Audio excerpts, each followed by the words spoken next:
Et bonne chance à la République en branle, pardon, en marche.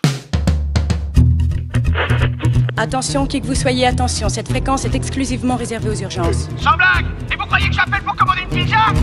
Mais vous savez que vous commencez à m'énerver avec vos questions. Oui, mais... Est-ce que je vous en pose des questions, ouais? Le chant du cygne de la Macronie et plus largement de la République française n'a pas fini de nous surprendre. La guerre des réseaux fait rage en France depuis la fin du mandat de François Hollande et elle fait beaucoup de dégâts.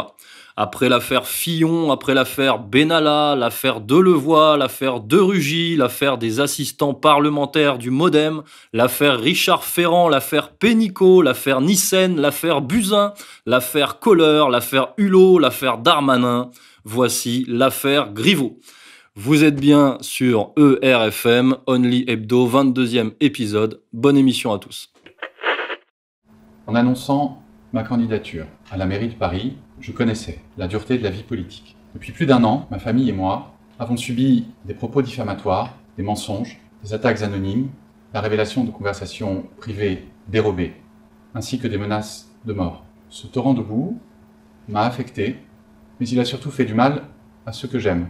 Comme si cela n'était pas suffisant, hier, un nouveau stade a été franchi, un site internet et des réseaux sociaux ont relayé des attaques ignobles, mettant en cause ma vie privée. Ma famille ne mérite pas cela. Personne, au fond, ne devrait jamais subir une telle violence.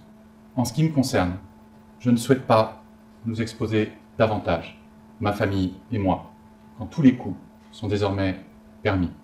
Cela va trop loin. C'est pourquoi j'ai décidé de retirer ma candidature à l'élection municipale parisienne. Bon, on ne va pas y aller par 4 chemins, c'est finalement assez classique. Nous sommes là face à une affaire d'élimination politique par le biais d'une déstabilisation aux yeux de l'opinion publique. Maintenant, la question c'est qui a fait quoi et in fine, évidemment, cui bono, à qui profite le crime.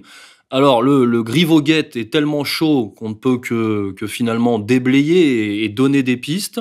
Ce qui est sûr, c'est que, 1.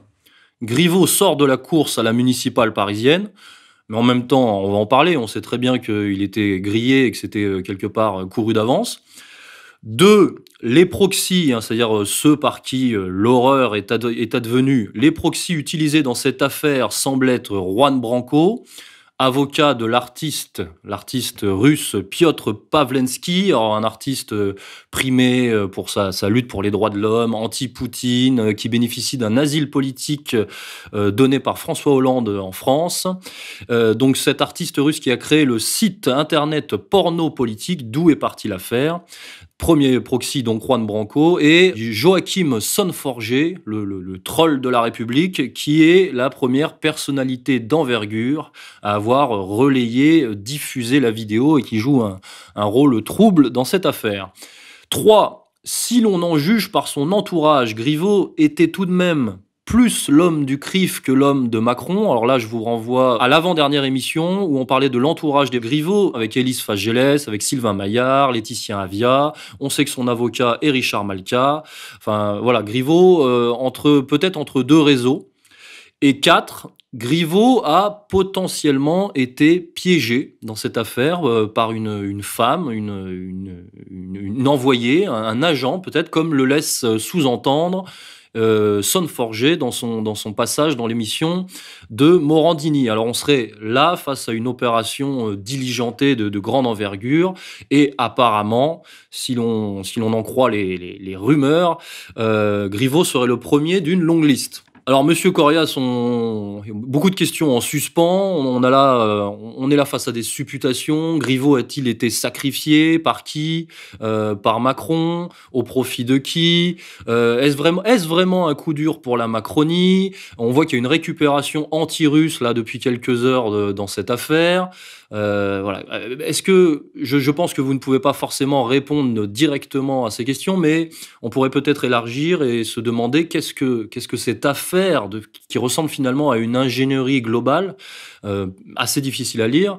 Qu'est-ce que cette affaire laisse présager pour le système français et pour la République dont on chante encore une fois l'agonie depuis plusieurs émissions?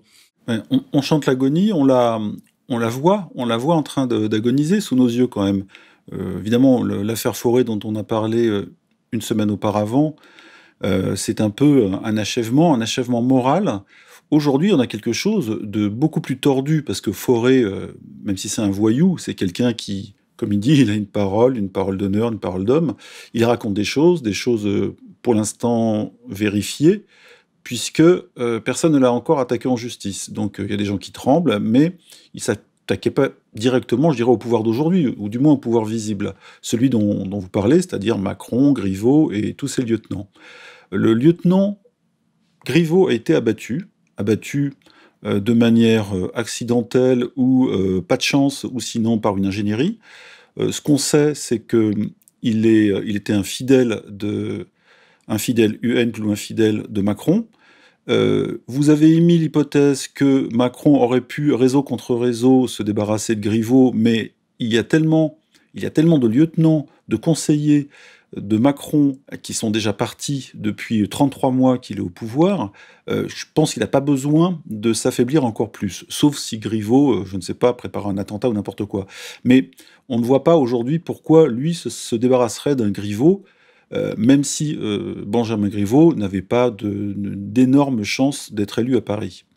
N'empêche qu'effectivement, il y a une ingénierie en cours, une opération qui a été montée, on le voit bien, puisque les tenants, les aboutissants sont sous les yeux de tout le monde. Vous avez cité l'activiste ou l'actionniste russe, comme dit Libération, Piotr Pavlevski, qui a été, ça c'est assez drôle, qui a été accepté en France comme dissident, donc réfugié politique, le 4 mai 2017, 3 jours avant l'élection de Macron, par François Hollande, un cadeau empoisonné. Et lui, c'est un activiste qui fait en fait la même chose que les Femen, parce que les Femen, ça marche plus personne n'y croit, c'est une espèce de... Les petites poufs de Soros, ça n'a plus d'effet ça a même un effet inverse dans les médias. Donc, on a soudain quelqu'un qui nous vient de Russie, dont tout le monde se demande si c'est un agent pro ou anti-Poutine, et qui déclenche une opération qui compromet, ça s'appelle compromat en russe, qui compromet des hommes politiques, puisque Griveaux serait le premier d'une longue liste. Ce qu'on peut dire aujourd'hui, et c'est ce qu'a dit Sonforget devant Morandini, qu'il traitait de dégueulasse, c'était assez drôle. Morandini, qui lui avait quand même est sorti d'une sale affaire avec des ados qui se masturbent, donc c'est pas mieux. Bref. Et donc Sonforget qui disait qu'il y a toute une liste qui est prévue, et puis que déjà des gens ont été approchés par ces personnes, c'est-à-dire ces femmes qui font ce que faisaient les agents féminins du KGB dans les années 60-70, parce que, on le sait, hein, De Gaulle avait eu un ambassadeur ou un homme du consulat qui s'était fait piéger par une jolie pute russe qui avait réussi à lui soutirer des renseignements. Là, aujourd'hui, Griveaux est tombé, hein, il a fait une vidéo diffusée par Le Parisien où il raconte la mort dans l'âme qui quitte presque la vie politique, en tous les cas la campagne de Paris, et il dit que sur des procédés indignes, etc. Donc il y a un procédé. Il y a une intention, c'est faire tomber Griveaux, et on verra dans les jours qui viennent s'il y en a d'autres qui tombent. Auquel cas, on peut parler une opération d'envergure. Le résultat, c'est quoi? C'est un chaos médiatico-politique. La France, déjà, avec l'affaire Fauré, était dans quelque chose qu'elle n'avait jamais connu, puisque la presse était quand même très tenue à ce niveau-là, au niveau des révélations politiques, sexuelles et surtout d'affaires de drogue, même d'assassinat, hein, sans aller trop loin. Et là, aujourd'hui, on a une déstabilisation directe, assumée, à travers le canal, vous avez cité, d'un activiste politique, et soutenu par Juan Branco. Juan Branco, quel est son intérêt, lui, de protéger, ou en tout cas de défendre un client qui s'en prend à des hommes politiques qui seraient amoraux? Parce que, très honnêtement, le pauvre Benjamin Griveaux qui se masturbe dans une vidéo, il ne fait pas de mal à la République. Ça fait mal moralement à l'image de la République, hein, qui est un peu en lambeaux, mais il a tué personne. Et on a l'impression que quand il a fait sa vidéo... qu'il était à l'article de la mort, à la limite. Et donc, je pense que dans le landerneau politique, il y en a beaucoup qui flippent aujourd'hui. Je pense qu'il y en a qui se sentent divisés. Et la question qu'on peut se poser, et que je vous pose, c'est est-ce que Macron doit sentir ça comme un vent de boulet? La question, c'est ça. C'est est-ce qu'on a abattu, entre guillemets, un lieutenant de Macron pour envoyer un message à Macron? Et dans ce cas, quel est l'objet de ce message? Est-ce que Macron a fait quelque chose qu'il n'aurait pas dû vis-à-vis de la Russie, vis-à-vis d'Israël? Pourquoi pas? On peut aller très loin.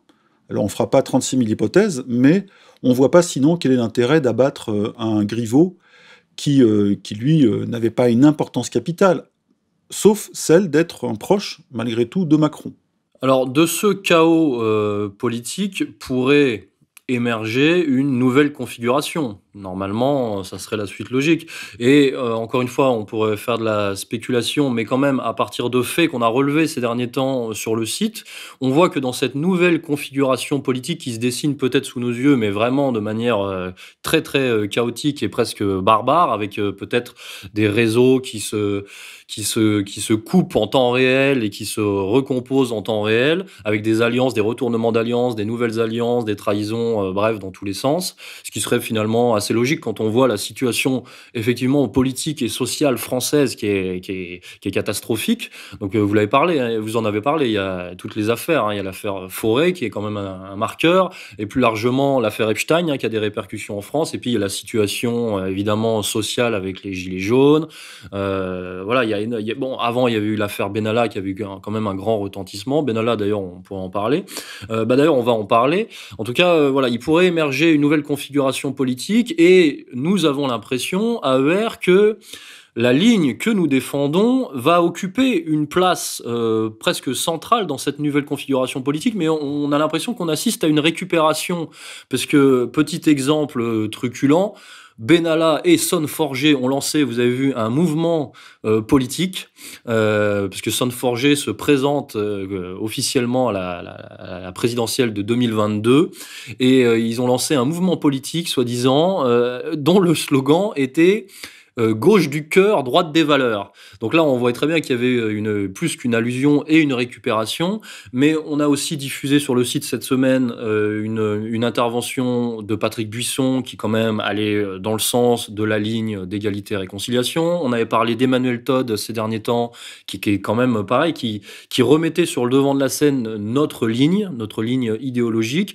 et on voit bien qu'il y a une tendance à la récupération. Alors, est-ce que cette tendance à la récupération va être une tendance à la falsification pour maintenir des intérêts en place? Je pense que c'est certainement un calcul qui se fait en haut lieu. Oui, mais alors la ligne d'égalité et réconciliation d'Alain Soral, elle est solide, elle a du sens. Là, je suis pas en train de faire de la lèche, hein, ça fonctionne. Si on y est et que ça dure, c'est qu'il y a une raison. Et la question, c'est qui, dans le pouvoir, peut avoir intérêt à miser sur cette ligne pour justement éviter la dislocation de la France, parce que c'est ça, la réconciliation, l'inverse c'est la dislocation.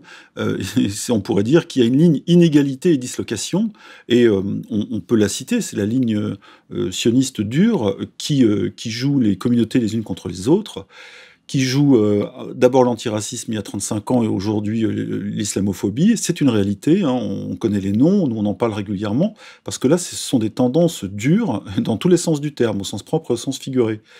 Et il est possible qu'aujourd'hui, il y en ait qui misent sur cette ligne pour justement sauver ce qui peut l'être devant une certaine menace, une menace de dislocation du pays, dont je pense que certains ne sont pas contre un chaos, et pas un chaos créateur, mais un chaos destructeur, parce qu'il y a deux formes de chaos. Et là, on n'est pas en train de parler en l'air ou dans le vent, parce qu'on sait qu'il y en a qui reculent devant rien. On l'a vu avec les attentats de 2015-2016, pour provoquer un chaos. On l'a vu aussi en avril, c'était un 17 avril, avec l'incendie de Notre-Dame, qui est hautement symbolique. On a l'impression qu'il y en a qui ne reculent devant rien pour justement entretenir ce chaos. Ce qu'on voit aujourd'hui, ce sont d'autres manifestations de ce chaos. Je n'ai pas dit que ça venait du même camp ou de mêmes organisations, mais on a l'impression qu'il y en a qui ont intérêt à maintenir un haut niveau de chaos dans notre pays.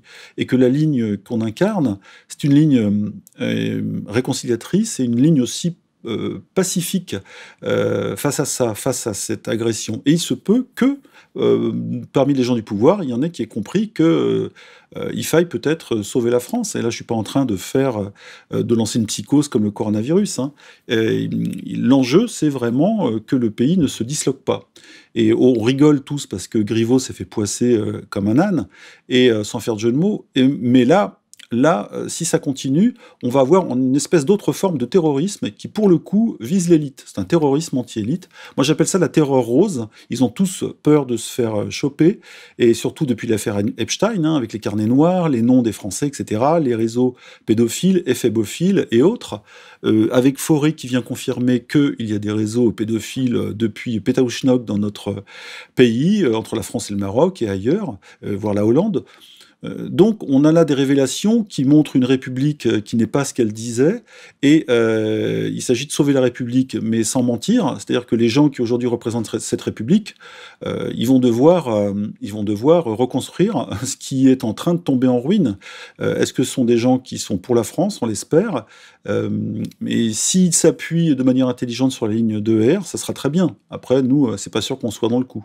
Évidemment, évidemment. Alors pour revenir succinctement à Griveaux, on peut imaginer, pour mettre des mots sur les choses, on peut aussi imaginer que un réseau puissant se soit servi de la volonté de révolutionnaire, pseudo-révolutionnaire du réseau Branco pour effectivement déstabiliser Macron en sacrifiant Griveaux, qui, comme je l'ai dit en introduction, était un peu de tous les réseaux finalement. Et peut-être qu'il était entre les mains de certaines personnes, mais que ces personnes-là ont décidé de se séparer de lui à partir du moment où ils ont vu que quelque part il ne servait plus à rien, à part peut-être à faire pression sur Macron.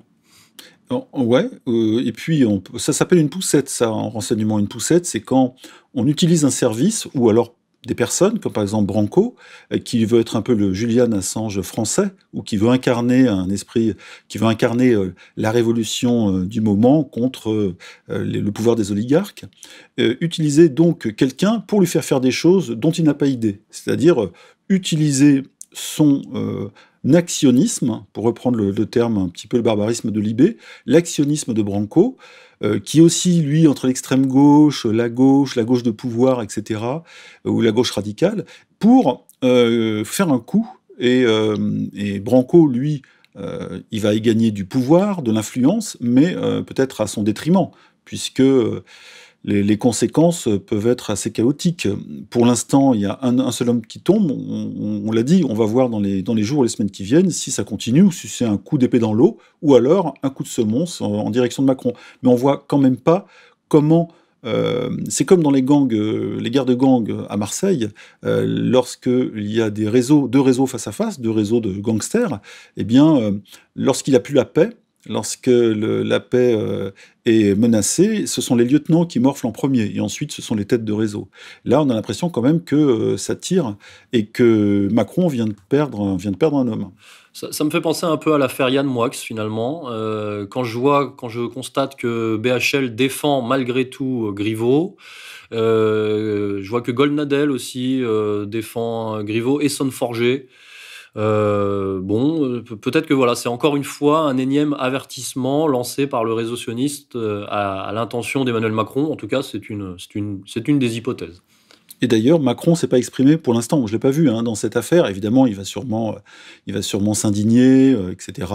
L'intimité d'un homme, jeter en pâture aux chiens, un peu comme Mitterrand avec la mort de Bérégovoy. J'ai pas dit le suicide, j'ai dit la mort de Bérégovoy, sait-on jamais. Donc, on va attendre la réaction présidentielle et puis savoir, en tendant l'oreille, si Macron est solidifié ou affaibli par cette affaire. Eh bien, on va se quitter là-dessus, colonel. Au revoir. Chers auditeurs, la République se met à nu. Nous espérons que cette émission vous aidera à y voir plus clair. Alors, on va certainement y revenir la semaine prochaine. On peut peut-être considérer que cette émission constitue la partie 1 de l'affaire Griveaux. Ça va certainement bouger dans les prochaines heures et dans les prochains jours. En attendant, on vous souhaite évidemment une bonne semaine à tous. Et bonne chance à la République en branle. Pardon, en marche.